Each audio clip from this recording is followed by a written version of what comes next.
What's up, guys, and welcome back to another video. I already put my New Year's video out, but I thought I'd show you some sights and scenes from down here by us in Siem Reap on the official New Year's Eve. As you can see, street vendors are already starting to set up. Right now it's about 6:30 or so. You can see the bridge is all lit up. They're celebrating traditional New Year's Eve all over the country, but Siem Reap really put in the effort this year, and they really did it up right with the decorations and the lights and the encouraging people to come out and enjoy the holiday.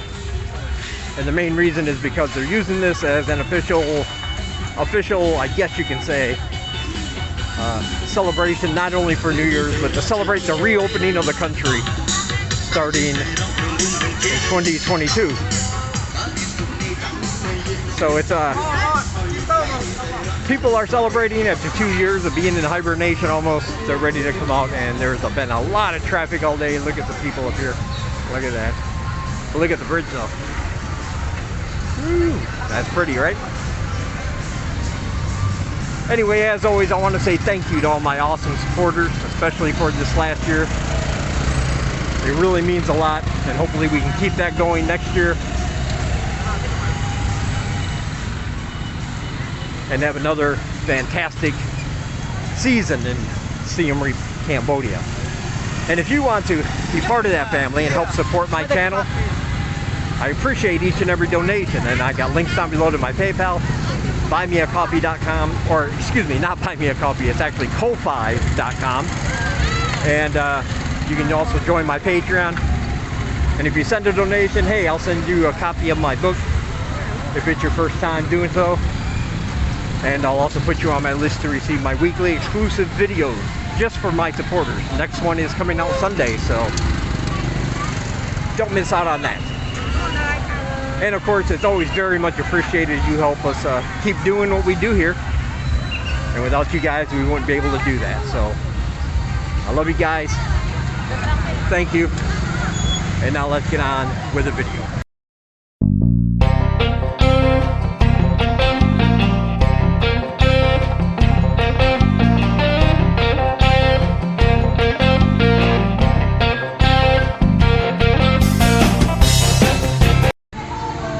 So as you can see, they have a stage set up over yonder. I'm not going to the concert, but it's a free concert. They got the lights. They got live music playing over there. All kinds of vendors set up in their tents. And we're going to get over there soon to the Royal Gardens. Show you how that's all nice and lit up.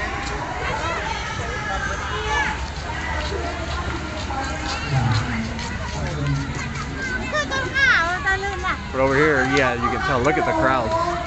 Lots of crowds. This is great to see, I'm telling you. It's really nice to see all the people back out again. And they're doing it up right. They got roadblocks off here. Make it easier for people to get across the street. This is going to be a very busy intersection tonight. Of course, because this is where all the main action is happening, especially further in the night you get. But they got trees with the lights. Still got the holiday vibe going on. See, look at that tree right there.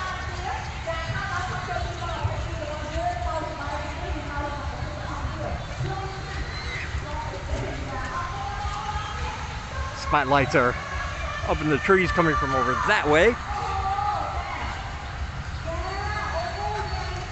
Yeah. That looks pretty good.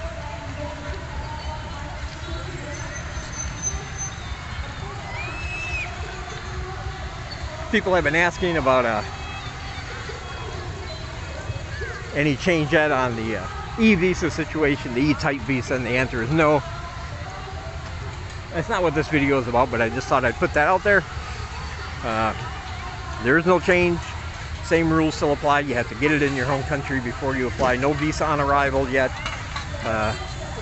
If you do come in on a tourist visa, that program is over where you can change it. So do so at your own risk.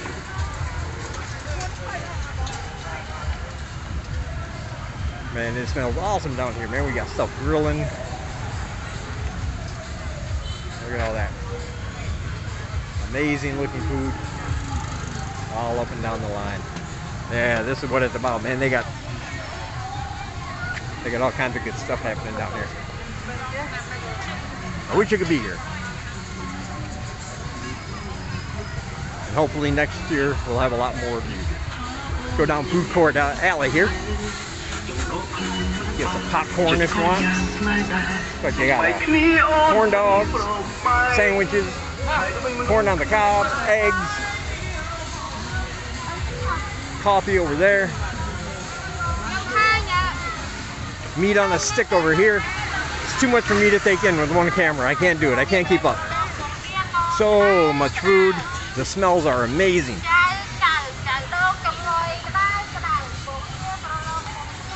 Seriously, you're just walking down here and something catches the air and you're like, ooh, that smells good. Take a few steps, something else catches the air and you're like, well, that smells good too.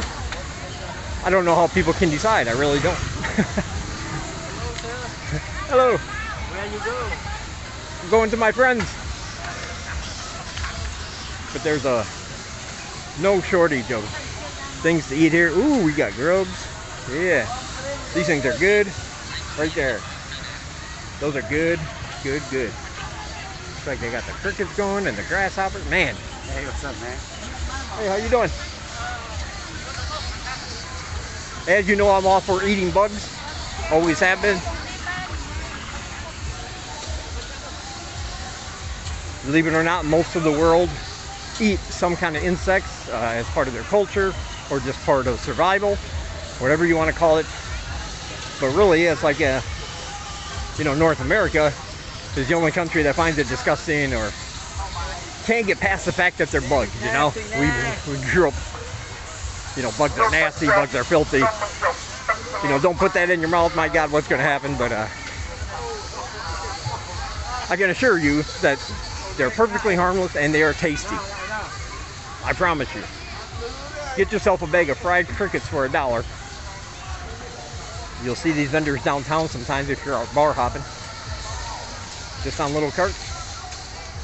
They deep fry them. They put some herbs and spices in there. They're a little bit spicy, but not too spicy. Got a nice crunch on the outside, really nice and soft on the inside, and they are delicious. And if you're an environmental thinking person, they're way more sustainable and tons more environmentally friendly than any other kind of protein, such as, beef or chicken or pork. They take up less resources, they take up a lot less space, and they're good and good for you, and good for the environment. So it's a win-win-win situation. I would say this though, since we're on the subject of bugs, and I know most of you just want to look at the sights, avoid the ones downtown that are in the middle of Post Street. They have the tarantulas and the scorpions. Those are more for, they're okay. You're helping out somebody local. You're getting that good Instagram picture of your face as you're, oh my God, I ate a tarantula, I ate a scorpion. But the thing with those is that they're a novelty. They're not really cooked or made except as a novelty. And I've never heard anybody say anything good about them. Like, oh my God, these are great. I can't believe how delicious they are. Normally it's just how disgusting they are, how bitter tasting the inside of a tarantula's stomach is when they get to that part. Because whatever that tarantula ate before they caught it, that's what's going to go in your mouth too. It's just going to be fried and on a stick. But so it's just a yuck factor, I think, for those. But when you go to places like this, like the one I just showed you back there was the little mealworms or grubs or whatever they were, those are raised for food. Those are raised to be eaten, no nasty surprises waiting inside. And these people have been cooking them for years and years and years, and they know what they're doing. So it's not just some woman in the back of her house getting insects out of a garbage can and throwing them in a fryer hoping to make a buck. They're very good and very delicious. And I've just spent way too much time than I ever thought I would talking about bugs and eating bugs. But the thing is, there's a lot of environmentalists and even economists pushing for a wider acceptance of eating bugs as a source of protein in areas where that's not considered the norm, like North America. And I'm all for that. There are companies that raise their own different insect species.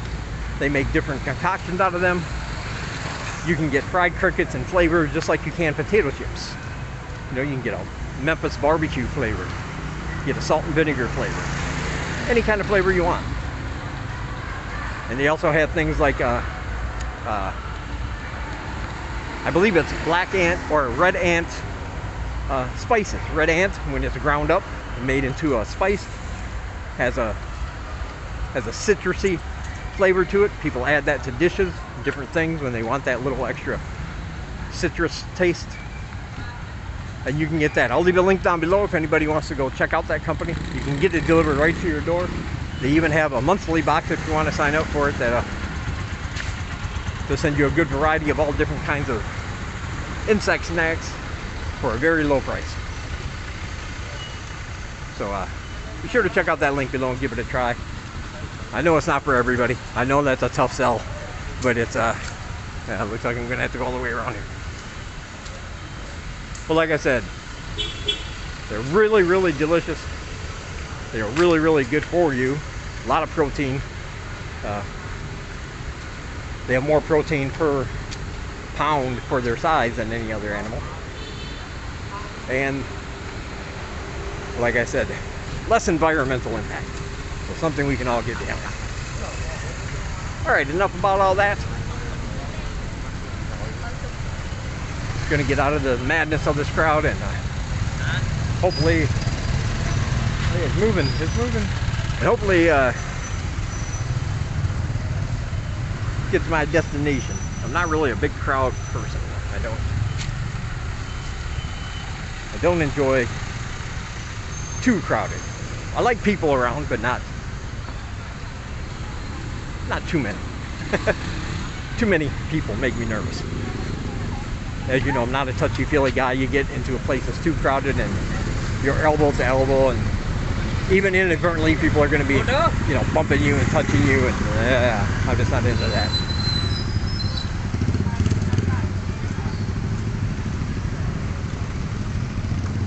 But anyway, like I said, and this is still early. By the time midnight hits, that place is going to be, that area we just came from is going to be completely packed with people. And so loud, you won't be able to hear me anyway.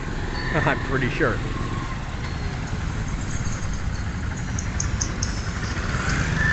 And yes, as you notice, there's no Senglai today with me. She went back to her home village on Tuesday. This is Friday right now. She went back on Tuesday to take care of some family business. And she's not probably going to make it back until Sunday or maybe Monday. So I don't get to spend New Year's Eve with her. Well, that's okay. She'll be back for the important one, Khmer New Year, in April.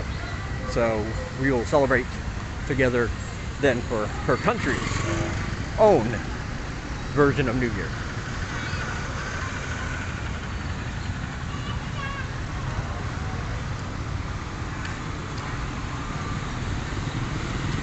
But as I was saying before about the visas, nothing's changed.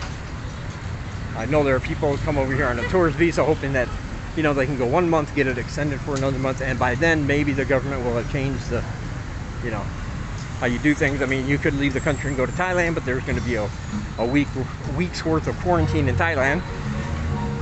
Other borders are not open because of this new variant that's going around, and you know, everybody's freaking out about that.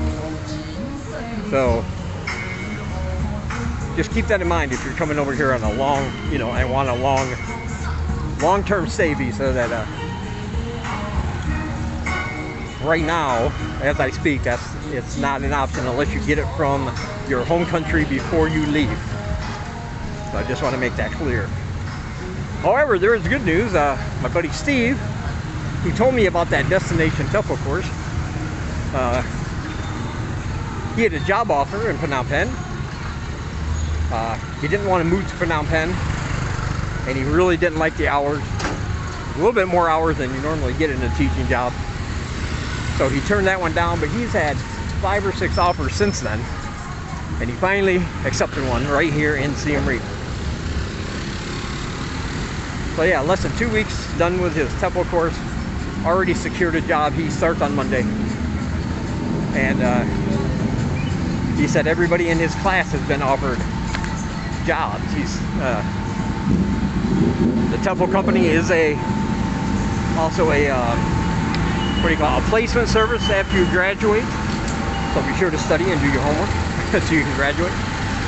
And schools call them up on a daily basis, he said, and say, hey, we have an opening for this, this, and this, and then they start calling their students who are still looking, and basically he gets to pick and choose. What kind of hours does he want? You know, less hours is going to mean less pay, but more hours is going to be, well, you're going to be at work more. So again, I'll leave the website for that company in the link below. New class starts in January, either 10th or 12th, a couple weeks away. They make sure you get your proper visa before you come over here if you register and pay for the class. It's an in-person class. So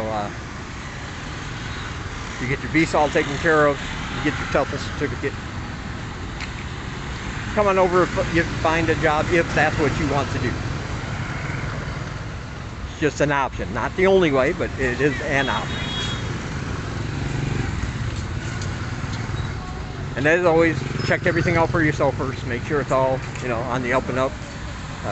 Steve's an honest guy. He's a nice guy. He's just trying to help people, and he says, you know, he's happy, he's satisfied, and the proof is in the pudding. He got himself a job, so right here where he wanted to stay in Siem Reap.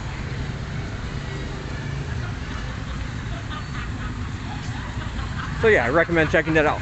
One thing I do ask, if you do decide to take the class, you can go to the website, get the information. Be sure to mention his name, Steven C. S-T-E-V-E-N, Steven C. They'll know who he is, so he gets credit if you decide to join. He'll be the one that referred you. So don't forget that if you do decide to sign up. Alright, that's going to do it for this one. A nice little walk around the area on New Year's Eve. Check out all my links down below. Like I said, if you donate through PayPal, Ko-Fi.com, or you join my Patreon, get a copy of my book and you'll get my next exclusive video and every exclusive video after that, as a way for me to say thank you to you. Also, other channels that are vlogging in this part of the world, mainly Cambodia, but also in Vietnam and other places. I put links for those channels down below, so you can go check those out, see what's available. All my social media is down below. Be sure to check out my Dave Does Cambodia Facebook page. Give that a like if you want. I post pictures and things on there a few times a week that I don't put anywhere else. And also be sure to check out my blog, davedoescambodia.blogspot.com. I try to post on there a couple times a week, again with things that I don't put anywhere else. So all those links are down below. Alright, thank you guys for watching. I really appreciate you taking the time. Give it a like if you liked it. Be sure to hit the subscribe button if you're not subscribed yet, and share it if you want to. And I'll talk to you guys in the next one.